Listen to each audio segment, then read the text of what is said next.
Hello দর্শক, আসসালামু আলাইকুম। আশা করি সকালে ভালো আছেন। তো দর্শক, দেখতে পাচ্ছেন আমরা কীভাবে যে কাঁঠাল গাছের চারাগুলো রোপণ করেছি। তো দর্শক, আপনারা চাইলে কিন্তু খুব সহজেই এই কাঁঠাল গাছের চারাগুলো কিন্তু আপনারা বাজার থেকে কিনে নিয়ে কিন্তু আপনারা খুব সহজেই কিন্তু চাষ করে ভালো টাকা কিন্তু লাভ আনতে পারবেন। তো দর্শক, আপনারা চাইলে কিন্তু এই কাঁঠাল গাছের চারাগুলো বাজার থেকে কিনে নিয়ে কিন্তু আপনারা একটি বাগান তৈরি করে সেই বাগান কিন্তু আপনারা খুব সহজে কিন্তু এই কাঁঠালগুলো কিন্তু চাষ করতে পারেন। তো দর্শক, আমাদের অনেক ভাইরা কিন্তু এই কাঁঠাল গাছগুলো চাষ করে কিন্তু তারা কিন্তু প্রচুর পরিমাণে কিন্তু লাভবান হয়েছে।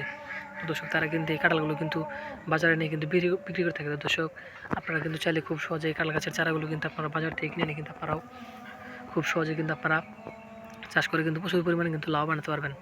তো দর্শক, আপনারা যদি এই কাঁঠাল গাছগুলো চাষ করতে চান তাহলে আপনাদের কাঁঠাল গাছের চারাগুলো বাজার থেকে কিনে এনে সেই চারাগুলো আপনাদের বাড়ির পাশ দিয়ে বা আপনাদের পুকুরের পাড় দিয়ে খুব সহজে কিন্তু এই কাঁঠাল গাছের চারাগুলো রোপণ করে দিলে কিন্তু আপনাদের কাঁঠাল গাছগুলো কিন্তু আস্তে আস্তে এরকম কিন্তু প্রচুর পরিমাণে কিন্তু বড় হয়ে যাবে। যখন প্রথমে এই কাঁঠাল গাছগুলো বড় হয়ে যাবে তখন কিন্তু সেই কাঁঠাল গাছে কিন্তু প্রচুর পরিমাণে কাঁঠালগুলো ধরবে। তারপর সেই কাঁঠালগুলো আপনারা সংগ্রহ করে সেগুলো কিন্তু আপনারা বাজারে নিয়ে বিক্রি করে কিন্তু ভালো টাকা লাভ আনতে পারবেন। তো দর্শক, আমাদের অনেক বাইরে কিন্তু তারা কিন্তু এই কাঁঠাল গাছের চারাগুলো কিন্তু চাষ করে কিন্তু প্রচুর পরিমাণে কিন্তু লাভবান হয়েছে।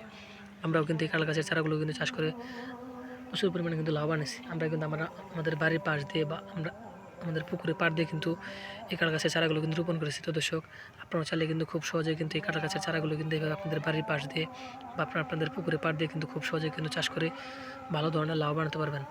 তো দর্শক, আমাদের ভিডিওটি যদি আপনার একটু ভালোই থাকে তাহলে অবশ্যই চ্যানেলটি সাবস্ক্রাইব করে দেবেন এবং ভিডিওতে একটি লাইক করে দেবেন। ধন্যবাদ সকলে ভালো থাকবেন। আসসালামু আলাইকুম।